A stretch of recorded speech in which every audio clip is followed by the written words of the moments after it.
नमस्कार, स्वादगृह रेसिपीजमध्ये आपलं अगदी मनापासून स्वागत आहे। आज मी तुमच्यासाठी मस्त अशा चटपटीत चटणीचा व्हिडिओ घेऊन आलेली आहे।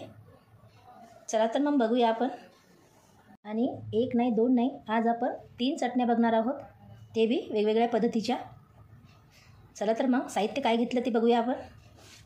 शेंगदाणे घेतलेले आहेत, तीळ ठेचा घेतलेला आहे, शेंगदाण्याची वेगळी भरड घेतलेली आहे, कोथिंबीर, डाळवं आणि हे कांद्याची पात आहे। कांद्याची पात बारीक चिरून घेतलेली आहे मी। आणि हे ठेचा मी हिरव्या मिरच्या न भाजता थोडी भरड करून घेतलेली आहे। आणि हे शेंगदाणे पण न भाजता मी याला भरड करून घेतलेली आहे, जास्त बारीक केलेली नाही। चला तर मग बघूया चटणी कशी बनवायची ती। सगळ्यात पहिले आता आपण पॅन ठेवून घेऊया गॅसवर आणि याच्यामध्ये तेल टाकून घेऊया। तेलामध्ये मी तिखा आणि जिरं टाकून घेतलेलं आहे, अर्धा चम्मच जिरं आणि 1 चम्मच तिखे टाकलेले आहेत। पहिले आपण पाथीची चटणी करून घेऊया, कशी करायची ते बघूया। एकदा करून बघा, छान लागते। आता आपण याच्यामध्ये हे शेंगदाणे भाजलेली नाही आहे, त्यामुळे आपण याच्यामध्ये हे शेंगदाणे घालून घेऊया पहिले आणि याला परतून घेऊया छानपैकी। असं थोडं आपल्याला याला भाजून घ्यायचं असं घेतल्यासारखं। आणि याच्यामध्ये आपण हे ठेचा पण टाकून घेऊया। आता याला पण परतून घेऊया। आपण हे भाजून घेतले नव्हते शेंगदाणे आणि ठेचा, त्यामुळे याच्यामध्ये आपण हे थोडंसं भाजून घेणार आहोत। आज माझ्याकडे भरपूर कांद्याची पात होती, म्हणून म्हटलं काहीतरी आज पातीचं वेगळं करून बघा, म्हणून मी हे चटणी करून बघितली, तर खायला खूप छान लागली। आता याला पण परतून घेऊया। याच्यामध्ये पात टाकून घेतलेली आहे मी आणि याला असं छान भाजून घेऊया। आणि आपल्याला हे छान असं मंद आचेवरच करून घ्यायचं आहे। आता मी गॅस थोडा मोठा केलेला आहे आणि याला छान असं मोठ्या गॅसवरच आपल्याला परतून घ्यायचं आहे। याच्यामध्ये थोडं आपण मीठ टाकून घेऊया, चवीनुसार आपण याच्यामध्ये मीठ टाकून घेऊया आणि थोडं धनिया पावडर पण घालून घेऊया। अगदी सोपी आहे चटणी आणि झटपट बनणारी आहे। बघा तयार आहे आपली चटणी। तुम्ही हे चपातीसोबत, धपाट्यासोबत, थेपल्यासोबत, कशासोबत पण खाऊ शकता, भाकरीसोबत तर खूप छान लागते।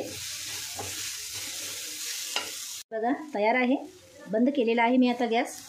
आता आपण याच्यामध्ये कोथिंबीर टाकून घेऊया। बघा भरपूर कोथिंबीर घालून घ्यायची। हे जर चटणी तुम्ही एकदा करून खाल्ली तर तुम्हाला भाजीची पण गरज लागणार नाही। आणि पात तर कधी पण येते आपल्याकडे, कांद्याची हिरवी पात। कांद्याची पात झालेली आहे। आता आपण शेंगदाण्याची चटणी करायला घेऊया। शेंगदाणे भाजून घेऊया थोडे। शेंगदाणे आपले भाजलेले आहेत। आता आपण याच्यामध्ये डाळवं टाकून घेऊया। एक दिवस मी असं सहजच डाळवं टाकून बघितलं होतं चटणीमध्ये, तर खूप छान लागली चटणी, म्हणून म्हटलं पुन्हा एकदा टाकून बघा, पण खरंच छान लागते डाळव्याने चटणी। झालेले आहेत आपले डाळवा आणि शेंगदाणे। गॅस बंद करून घेतलेला आहे मी आता आणि याला थंड होऊ द्यायचं आपल्याला। काढून घेतले मी, ते थंड करण्यासाठी ठेवले। आणि आता आपण याच्यामध्येच तीळ भाजून घेऊया थोडे। याला पण असं छान भाजून घेऊया। थोडे तीळ गरम झाले की आपण याच्यामध्ये धना टाकून घेऊया। थोडा अख्खा धना टाकून घ्यायचा आहे। धण्यानं तिळाचा स्वाद खूप छान लागतो, त्यामुळे मी हे टाकून घेतलेले आहेत। आणि याला पण असं परतून घेऊया आपण, जास्त करपू द्यायची नाही आपल्याला। आहे जास्त काळी झालेली नाही आहे। आणि आता हे बंद करून घेतलेलं आहे मी गॅस। थंड झालेले आहेत आता आपले शेंगदाणे। आता आपण हे मिक्सरच्या भांड्यामध्ये टाकून घेऊया। तुम्ही याच्यामध्ये डाळवं नाही टाकलं तरी चालते, कारण तर तशी पण छान होते, पण डाळव्यानं छान लागते म्हणून मी टाकलेलं आहे। आता आपण याच्यामध्ये जिरं टाकून घेऊया, अर्धा चम्मच। थोडीशी कोथिंबीर टाकून घेऊया आणि लसूण पण जास्त टाकायचं नाही आपल्याला। आणि चवीनुसार मीठ घालून घेऊया। बघा लाल तिखट तुमच्या चवीनुसार टाका, कारण ते तिखट आहे म्हणून मी फक्त 1च चम्मच टाकलेली आहे याच्यामध्ये। आणि आपली तयार आहे, बघू शकता तुम्ही। छान अशी बारीक करून घ्यायची आपल्याला। आणि जिऱ्याचा इतकं छान वास येत आहे, पूर्ण काढून घेतली मी, बघू शकता तुम्ही। आणि हे तुम्ही जर याच्यामध्ये तेल नाही टाकलं तर हे 15 ते 20 दिवस सहज टिकू शकते. जर तुम्हाला खायची असेल तर तुम्ही याला तडका मारूनसुद्धा खाऊ शकता. आणि आता त्याच भांड्यामध्ये मी हे तीळ टाकून घेत आहे. त्याच्यामध्ये आता आपण ही कसुरी मेथी टाकून घेऊया थोडी. त्याच्यामध्ये लसण टाकून घेऊया आणि 1 चम्मच जिरं टाकून घेऊया. सर मीठ घालून घेऊया. आणि आता आपण याच्यामध्ये लाल तिखट टाकून घेऊया. आता याच्यामध्ये पण थोडी कोथिंबीर टाकून घेऊया आपण. बघा तिळाची पण चटणी आपली तयार आहे. छान असा कसुरी मेथीचा, लसणाचा, कोथिंबीरीचा खमंग असा वास सुटलेला आहे बघा. याला पण एका ताटामध्ये आपण काढून घेऊया आणि याला छान असं 5 मिनिट थंड होऊ देऊया. आणि नंतर आपण हे डब्यामध्ये भरून ठेवू शकतो. या चटणीला पण तेल टाकलेलं नाही, कारण तर हे पण आपल्याला 15 ते 20 दिवस टिकवायचे आहे. त्यामुळे याच्यामध्ये तेल घालून घ्यायचं नाही. आणि जर लगेच खायची असेल तर तुम्ही याला तिख्या जिरं तेल टाकून असा छान तडका देऊ शकता. खूप छान लागते खायला. अशी पण खायला खूप छान लागते. आणि तुम्ही कुठं प्रवासात जरी चालले, कुठं बाहेर चालले, शेताला चालले, तर कधी पण हे तुम्ही भाकरीवर पोळीवर टाकून घेऊ शकता तयार असली म्हणजे. आणि बघा पहिले आपण आता ही चटणी याच्यामध्ये काढून घेऊया.